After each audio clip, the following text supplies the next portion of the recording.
School की तैयारी कर ली हो गई। चलो गैस अभी जाते हैं स्कूल। तो गैस मैं तैयार चुका हूँ। चलो गैस मैं अभी उतारता हूँ कपड़े। गैस मैं फ्रेश हो चुका हूँ। चलो गैस अभी खाते खाना। तो गैस मैंने खाना ले लिया हो गई। चलो गैस अभी खाते खाना खा लिया हो। चलो गैस अभी जाते ऊपर। तो गैस मैं ऊपर आ चुका हूँ। मैं ऊपर से आ चुका हूँ।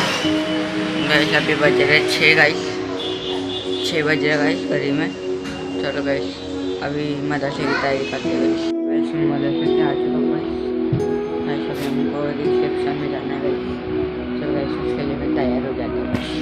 मैं तैयार हो चुका हूँ। चलो गैस अभी जाते हैं। हम लॉन में पहुँच चुके हैं। तो गैस मैंने खाना खा लिया हो गाइस। अभी जा रहे हैं हम घर। गाड़ी पर बात करें गाइस।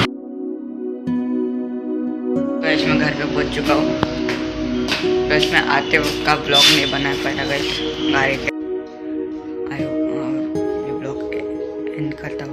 आई होप आपको वीडियो पसंद है। वीडियो पसंद लाइक कीजिए, सब्सक्राइब कीजिए, बेल आइकन कॉल पे से बाय।